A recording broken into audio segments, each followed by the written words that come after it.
ကိုပိုင်စောလားဇော်ပိုင်ရဲ့ညီပေါ့ကိုပိုင်စောထိုင်းမှာဒီထဲမှာလည်းလူငယ်တွေပါတယ်သူမေးသွားတဲ့မိကုန်းထဲမှာဥအောင်ဖြည့်ပြောချင်တာလေးရှိလို့ပါလက်လို့လက်စားရရဲ့ဘဝကိုဘလို့တိုးတက်လာအောင်လုပ်မလဲဆိုတဲ့အခုကိုမမဲရဲ့သူမျိုးသမီးတို့ရဲ့ဥအောင်တို့ရဲ့ဥအောင်တို့ကိုရရောင်းတဲ့ဘဝကြောင့်ဒါပေမဲ့ကိုရရောင်းတဲ့အချိန်မှာဥအောင်တော့ချင်းနေကောင်းပါပြီနော်လူတွေကလည်းပြောတယ်ကိုရရောင်းပြီဘလို့ချမ်းသာလာမယ်ထားပါတော့ခုနသမီးတဲပြောသလိုပဲ comment တွေလိုက်ဖတ်ပြီးငိုးနေလို့တော့သလုံးပြီးမှမဟုတ်ဘူးလူဆိုတာအကောင်းပဲလူကျင်တာလေဘာမှမဟုတ်ပဲနဲ့အားရပြီးပြောချင်တာသူစိတ်ပေါက်ပြန်တိုင်းရေးနေတဲ့ဒီကိုကလိုက်လုံးချင်မှမလို့လားအမှန်တကယ်တမ်းက तू ကဘာလဲပြောရင်နိုင်ငံကပ်ပြီးနားထောင်နေတဲ့သဘောပဲ तू ယူနေတာပဲအခုလည်းပြောနေတာပဲတဲလည်းယူတယ်နော်ဘသူကြည့်ပြီးယူတာဥအောင်ပြီးယူတာဒီပေါ်မှာနေတဲ့လူတွေအကုန်လုံးကယူတွေကြီးပဲပေါ့သူလာတက်တဲ့လူတွေဘာတွေလဲယူရမှာပဲယူရမယ်ဆိုတော့တာမန်လူတွေထူးလာတာယူမှာကဲထားသူခုနကိုစောပိုင်မေးတဲ့ဟာမေးခွန်းလေးထဲမှာလူငယ်တွေဟာလက်လုံလက်စားပဲဖြစ်ဖြစ်ခြီလုံလက်စားပဲဖြစ်ဘာလို့မန္တလေးမြို့မှာတထေးကြီးလင်မယား2ယောက်ရှိတယ်ကလေးမလေးကအိမ်ပေါ်လောက်ရတယ်သားသမီးတွေအကုန်လုံးကိုချမ်းသာတဲ့အတွက်နိုင်ငံသားကိုအကုန်ပို့တယ်ဟိုကလည်းနိုင်ငံသားမှာသားသမီးတွေကချမ်းသာတယ်ပြောချင်တာလက်လုံလက်စားအကြောင်းကိုပြောမှာနော်ချမ်းသာတဲ့အခါမှာနိုင်ငံသားမှာလည်းအခြေတကျဖြစ်နေတဲ့ကဘာမှလာပြီးမိဘကိုလည်းမပြုစုတော့ဘူးဒီကလည်းနိုင်ငံသားမလိုက်နိုင်ဘူးနိုင်ငံသားကလည်းဒီပြန်မလာနိုင်ဘူးခုနပြောတယ်လက်လုံလက်စားလုပ်ရတဲ့အိမ်ပေါ်လေးအချိန်ကြာမှဆိုလို့နောက်ဆုံးအဲ့ဒီအမွေတွေအကုန်လုံးကိုအဲ့ဒီကောင်မလေးပေးထားခဲ့တယ်အဲ့ဆိုအဲ့ဒီကောင်မလေးကအိမ်ပေါ်လှုပ်တာအဲ့ဒီအိမ်မှာပိုင်တဲ့စိန်တွေရွှေတွေတိုက်တွေမြေတွေလိုချင်လို့လှုပ်တာလားအဖြေပေါင်းတို့ဘွက်တွေပြောပါအိမ်ပေါ်လှုပ်တာဘာနဲ့လှုပ်တာဟောလာရလို့ပေါ့ तू ကမိဘလို့တပည့်ပြုစုတာ तू ဒါလည်းမတောင်းဆိုဘူး तू အလုပ်ကို तू ဘာလုပ်တော့အကောင်းဆုံးလှုပ်တာ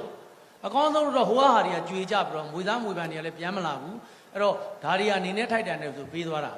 အဲ့တော့အိမ်မက်ဆိုတာတွေရှောက်မပြောနဲ့တချို့ကပြောတယ်ကျွန်တော်တို့ဗျာတဲ့လမ်းပြောက်လို့တယ်မင်းလမ်းပြောက်တယ်ပြောအောင်လမ်းပေါ်ရောက်ပြီလားလို့လူတွေကလမ်းပြောက်တယ်ပြောမင်းလမ်းဆိုတာကဘာလို့သိအောင်လို့လမ်းပြောက်တဲ့လူတွေဘာတော့မှတော့လမ်းဆိုတာအရင်သိအောင်လို့ပြီးရင်ရှောက်ကြည့်အောင်ရှောက်ကြည့်ပြီးချော်လဲလိုက်အောင်ဦးအောင်ရဲ့ရွှေဆိုင်ကနာမည်၄မျိုးရှိတယ်ဦးအောင်ရဲ့နာမည်ကငကိုတုံးကအောင်ရဏရွှေဆိုင်စိန်ရွှေတို့ရွှေဆိုင်နောက်မှအောင်တမာရီရွှေတန့်စင်လုပ်ငန်းနောက်ကျမှအောင်တမာရီရွှေဆိုင်အောင်တမာရီဆိုတဲ့နာမည်လည်းကိုယ်တိုင်ရခဲ့တယ်ပြောချင်တာကလူငယ်တွေကိုပြောချင်တာပြောမယ်ဟိုတနေ့ကဝန်ထမ်းလုပ်ငန်းရှင်တယောက်ကကျွန်တော်ပြောတယ်သိက္ကံကောင်းတာပဲတဲ့ကျွန်တော်တပည့်ကောင်းနေရတယ်တဲ့ကိုထွေးတယ်ဥအောင်တူလို့ ਨੇ ကိုရွေးမေးမားနေတယ်လို့ဘယ်တပည့်ရမြကျွန်တော်တအားတော်တာတော့ကိုမိုင်းကျွန်တော်ခိုင်းကြလားကျွန်တော်တအားတော်တာခင်ဗျာကြီးပွားအောင်လုပ်ပင်ဆိုတပည့်ရှိလားအဲ့ဆိုတပည့်ရရင်တော်မလားဆရာရင်တော်မလားကပြောပါအောင်တို့တပည့်ရရင်တော်မလားဆရာရင်တော်မလားဆရာတော်ရင်တပည့်တော်တာနေကြမှာပဲဆရာဆုပ်ရင်တပည့်ဆုပ်တော်မရမှာအဲ့တော့တို့လူငယ်တွေလည်းပြောချင်တာဘာလုပ်လို့အကောင်းဆုံးလုပ်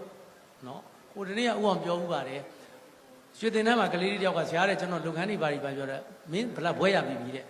အောင်ရွှေတင်တန်းပြီးတော့လင်ငွေလိုက်ကားမောင်းပို့တယ်မင်းအင်္ဂလိပ်စကားပြောတတ်လာတယ်မတတ်ဘူးပြန်တရုတ်လည်းမရဘူးတဲ့မင်းဘွဲရပဲနဲ့ရှိ4နှစ်တယ်မင်းကွာလို့မင်းကောင်းကစီပန်းသားအမိုက်ပုံးဖြစ်နေတယ်မင်း Facebook နဲ့ TikTok ပဲရှိနေတယ်မင်းဒီချိန်မှာအင်္ဂလိပ် speaking တက်ပါလားကားမောင်းတတ်ရမယ် speaking ပြောတတ်ရမယ်ဂျပန်လိုပြောအမျိုးစုံတက်အောင်လုပ်ထားလိုက်ပါလားသွားလျှောက်လိုက်ပါဒီမှာဗမာပြည်မှာရှိတဲ့ဘွဲ online ကလည်းသင်လို့ရပါတယ်သူ့ရဲ့လုပ်ငန်းလျှောက်လာကြည့်လိုက်တာနဲ့တပြိုင်တည်းအခြေခံလာတာရေးလိုက်ပါ10သိန်းအခုဆရာကိုလင်းတန်းကျော်ဝန်ထမ်းလုပ်ခဲ့ရတယ်ဟုတ်လားဒီတာလေးလည်းအကုန်လုပ်ခဲ့ရတာပဲဥအောင်လည်းဝန်ထမ်းလုပ်ခဲ့ရတယ်ရွှေတိုင်းကလာတာမရဘူးပြောချင်တာကချမ်းသာဖို့အတွက်စုကိုဘယ်သူခြုံပေးလဲစုကိုဘယ်သူခြုံပေးလဲအဲ့တို့မင်းတို့ရဲ့အိမ်မက်တွေပြေဖို့ကကိုပဲလုပ်ရမှာဘာမှလုပ်ရသူများလုပ်ပေးရင်တော့အဲ့ဒါမမြဲဘူးเนาะဖြည်းဖြည်းချင်းတော့အများကြီးအားလုံးကျေးဇူးတင်ပါတယ်ဟုတ်ကဲ့ပါ